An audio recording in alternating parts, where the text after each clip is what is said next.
What if I told you that every great empire in history carried the same secret, the same pattern, the same fatal flaw hidden at the very center of its power? Would you believe it?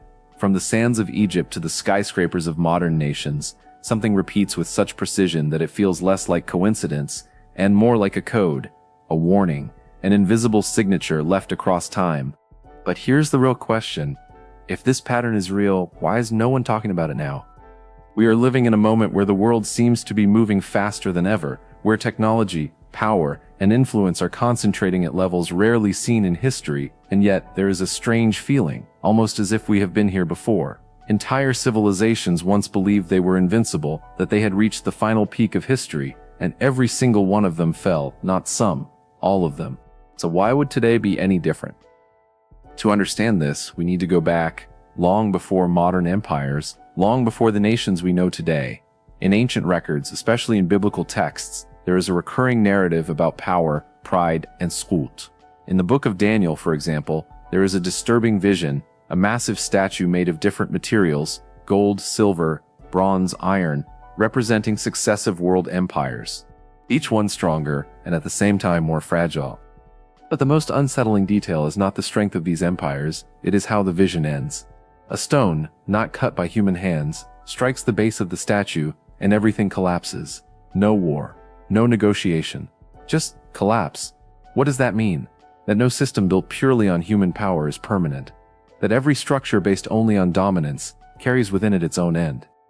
And this is not an isolated case.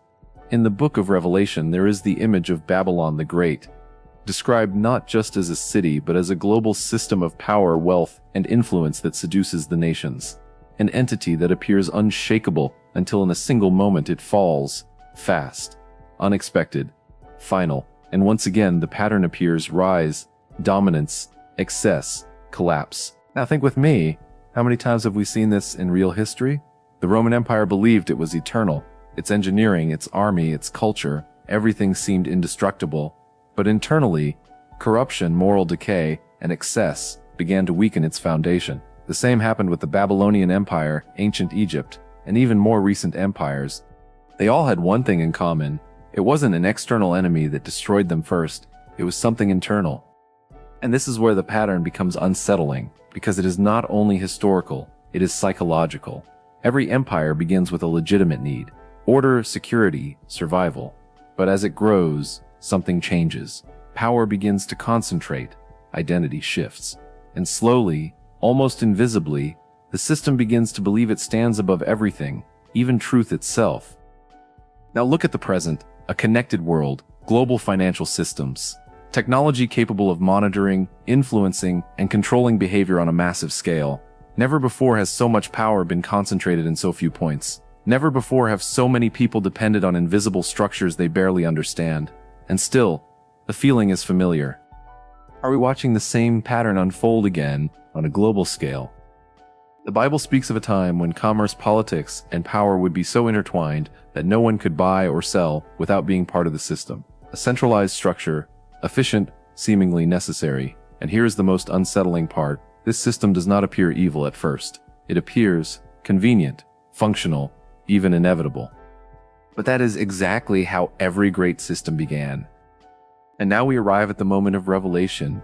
The true mystery at the heart of every great empire is not its strength, not its technology, not its army. It is its illusion of permanence. The silent belief that this time is different, that the rules of history no longer apply, that the current system has found a way to escape the cycle.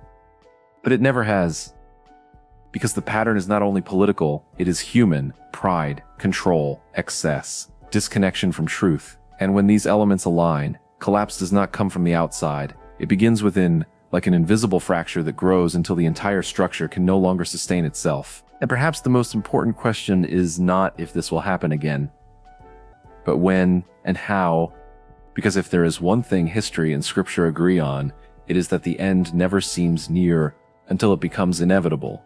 So now, as you look at the world around you, the decisions being made, the systems being built, the structures growing stronger, ask yourself, are we building something that will last, or simply repeating the same cycle on a scale greater than ever before? Maybe the real warning is not hidden. Maybe it has been repeated for thousands of years in every empire that has ever fallen. And maybe this time, we are the ones inside the story without realizing it. This is not just a record of the past. It is a signal, and it is being transmitted right now.